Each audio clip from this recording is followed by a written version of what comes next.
Hello, beautiful people. Welcome back to our channel. The visit made by Orji Kalu, the chief whip and the former governor of Abia State, that was termed Umunne meeting by himself, that's by Orji Kalu himself, has been turned around and seen as agitation.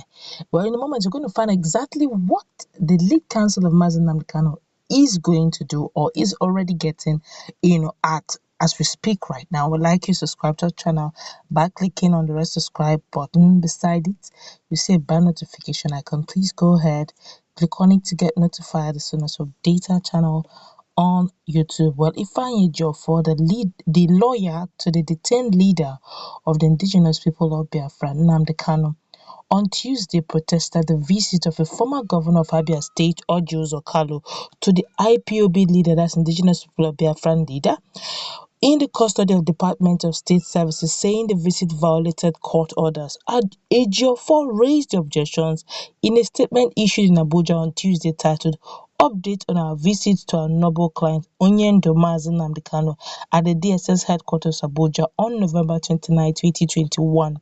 Ejiofor said Kalu told the legal team that he was coming to visit Kanu in detention but visited him earlier alone, aided by the DSS. Ejiofor said, "We can at best describe what transpired yesterday, that's Monday, between a visitor whom the detaining authority ostensibly aided to violate the court-ordered guideline for visiting our client as bizarre and unusual. The DSS is not oblivious of the terms of the court guideline, which they have consistently maintained in the past that it must be obeyed to the latter, and through which position they had denied many friends and attorneys of our client access to him. However, caution was thrown to the wind yesterday, and instead of insisting on this full compliance with the existing guideline, the DSS, for reasons best known to them, allowed a visitor access to our client even before the time scheduled for the formal visit and without his lawyers being present during the visit. It is of a serious concern that the visit was conducted without strict adherence to the court-ordered guideline, but more condescending, that the visit later became an object of political gimmicks. If we, our clients, attorneys, his flesh and blood brothers, and his wife will visit him in due compliance with the court-ordered guideline, how can the DSS authorize a visit from any other person in gross violation of this guideline? There is more to it than meets the eyes, which the DSS is now under a compelling duty to explain to us. Granted that his name appeared among the lists submitted at the 11th hour alongside the names of lawyers scheduled for the visit, but hurriedly proceeding to conduct the visit without us being present in line with the requirement of the guideline left us with many unanswered questions. We have initiated a formal process towards ensuring a thorough investigation of what transpired, and we shall not hesitate to formally address the world on this subject if there is any attempt to sweep our petition under the carpet. He added, "We may not wish to speak further on this subject or even discuss our client's position on this visit pending the outcome of investigation on the DSS authorized violation of the court-ordered guideline.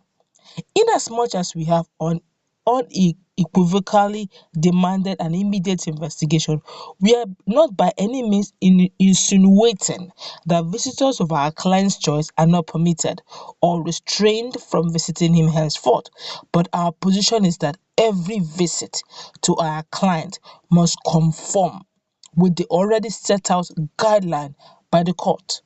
We shall keep you all updated as we navigate through this turbulent part, but just note that victory and nothing less than victory is our goal, and it shall surely end in victory." Wow, this is coming from the lead counsel of Nnamdi Kanu himself, that's Ifeanyi Ejiofor. At some point, sometime yesterday, as at the time of filing this report, sometime yesterday, a lot of people were actually blowing, giving update of what transpired, behind the scene. We were actually contemplating how true is that update because it sounded real, but then there's no substantial evidence to show that it is real. Where the quote made by Ejiofor Blóws saying whether they accept it or not, he will still say his own. Some person deduced that when he came down to visit, that's the chief whip came down to visit Mazen Nnamdi Kanu, that information leaked. I don't know how true that is. That sounds more like be apologist. That Mazen Nnamdi Kanu was so vexed that he lambasted, shouted on his head and all that. That when he started this whole issue of allegedly, so we don't know, we are not sure yet, was a rumor being peddled that when he started this whole struggle of Biafra, he knew that at some point it would get a bit messy and dicey, and it's not ready. There's either Biafra or nothing, and bit by bit, of course, Orji Kalu was not willing to give the full details of what he said, but what he went about saying is that he cancelled him as one.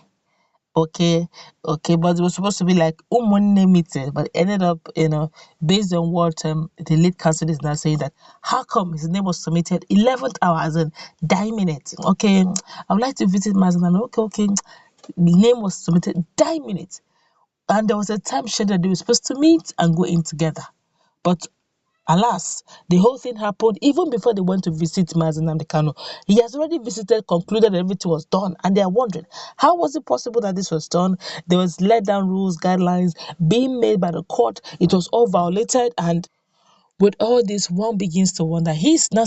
According to him, he's not insinuating that anything has happened, but what he's saying is if the DSS, that Directors of State, Department of State Services, can follow court order to the latter, even denying him those personal attorneys, the ones that came from United States, like Bruce Fein, that had traveled several times, even denied access to the courtroom, and if they can follow the court order to the latter, even if they can even deny at some point his access to his US attorney, to see him, it's only normal for Ifeanyi to wonder why the hurry.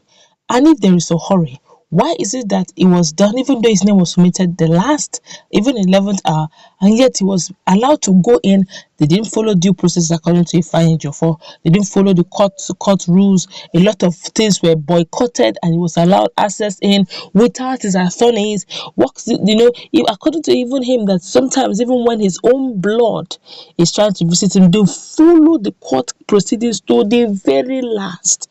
And sometimes there's some persons that is not even allowed to see him based on God knows what. So they're now saying that, okay, for the benefit of doubt and for justice to prevail, that the investigations to be carried out should be carried out, and DSS should at least tell them why is it that the clients they brought in, or the person they brought in, the client they brought in was able to see him even before them, and the client, I do not know, based on what Ifeanyi Ejiofor said, they don't even know how the process went, but it was so done very speedily, and to the point that it was even updated on social media. And he's saying, look, going forward, something should stop that. If they are going to carry out their own investigation, and if whatever the case is, they're going to take you, let the whole world know exactly what is going on.